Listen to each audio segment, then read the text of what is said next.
बोलो कृष्ण भगवान की जय। बोलो राधा रानी की जय। कार्तिक मास महात्म्य का 31वां अध्याय। कार्तिक माह महात्म्य का यह 31वां अध्याय बतलाया भगवान ने प्रभु स्मरण का सरल उपाय। बोलो राधा रानी की जय। बोलो तुलसी मैया की जय। भगवान श्री कृष्ण ने कहा, पूर्व काल में अवंतीपुरी यानी उज्जैन में धनेश्वर नाम का एक ब्राह्मण रहता था। वह रस, चमड़ा और कम्बल आदि का व्यापार करता था।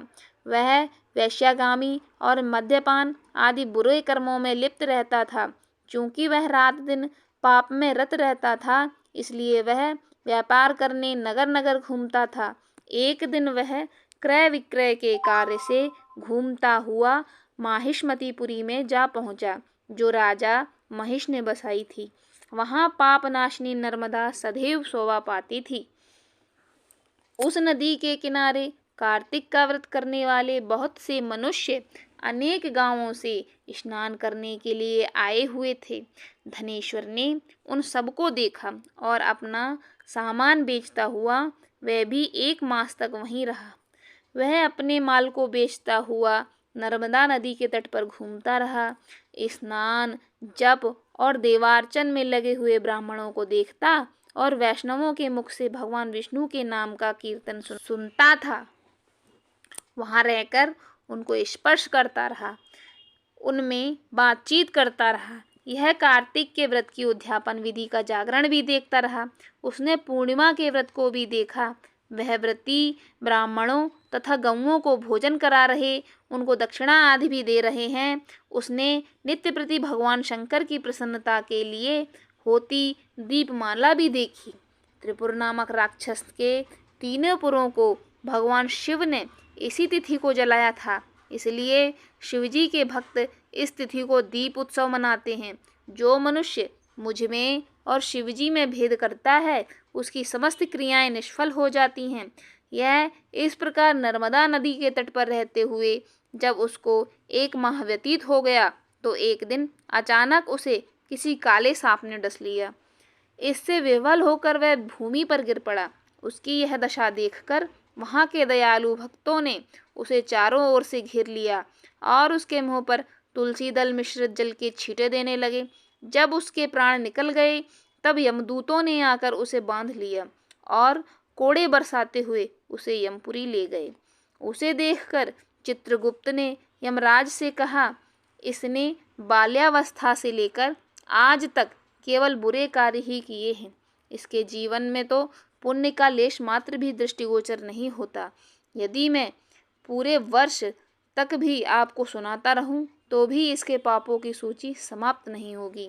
यह महापापी है, इसलिए इसको 1 कल्प तक घोर नरक में डालना चाहिए। चित्रगुप्त की बात सुनकर यमराज ने कुपित होकर कालनेमी के समान अपना भयंकर रूप दिखाते हुए अपने अनुचरों को आज्ञा देते हुए कहा, हे प्रेत सेनापतियों, इस दुष्ट को मुगदरों से मारते हुए कुंभीपाक नरक में डाल दो। सेनापतियों ने मुगदरों से उसका सिर फोड़ते हुए कुंभीपाक नरक में ले जाकर खौलते हुए तेल के कढ़ाई में डाल दिया। प्रेत सेनापतियों ने उसे जैसे ही तेल के कढ़ाई में डाला, वैसे ही वहां का कुंड शीतल हो गया। ठीक उसी प्रकार जिस प्रकार पूर्व काल में प्रहलाद जी को डालने से दैत्यों की जलाई हुई आग ठंडी हो गई। यह विचित्र घटना देखकर प्रेत सेनापति यमराज के पास गए और उनसे सारा वृत्तांत कहा। सारी बात सुनकर यमराज भी आश्चर्यचकित हो गए और इस विषय में पूछताछ करने लगे। उसी समय नारद जी वहां आए और यमराज से कहने लगे, सूर्य नंदन, यह ब्राह्मण नरकों का उपभोग करने योग्य नहीं है। जो मनुष्य पुण्य कर्म करने वाले लोगों का दर्शन, स्पर्श और उनके साथ वार्तालाप करता है, वह उनके पुण्य का 6वां अंश प्राप्त कर लेता है। यह धनेश्वर तो 1 मास तक श्री हरि के कार्तिक व्रत का अनुष्ठान करने वाले असंख्य मनुष्यों के संपर्क में रहा है, अतः यह उन सबके पुण्यांश का भागी हुआ है। इसको अनिच्छा से पुण्य का प्राप्त हुआ है, इसलिए यह यक्ष की योनि में रहे और पाप भोग के रूप में सब नरक का दर्शन मात्र करके ही यम यातना से मुक्त हो जाए। भगवान श्री कृष्ण ने कहा, सत्यभामा, नारद जी के इस प्रकार कहकर चले जाने के पश्चात धनेश्वर को पुण्यात्मा समझते हुए यमराज के दूतों ने उसे नरक दिखाने की आज्ञा दी। बोलो विष्णु भगवान की जय। बोलो राधा रानी की जय। बोलो कार्तिक मास की जय। इस प्रकार से 31वें अध्याय का समापन यहाँ होता है। आगे की कथा सुनने के लिए आपको 32वें अध्याय का अवलोकन करना है।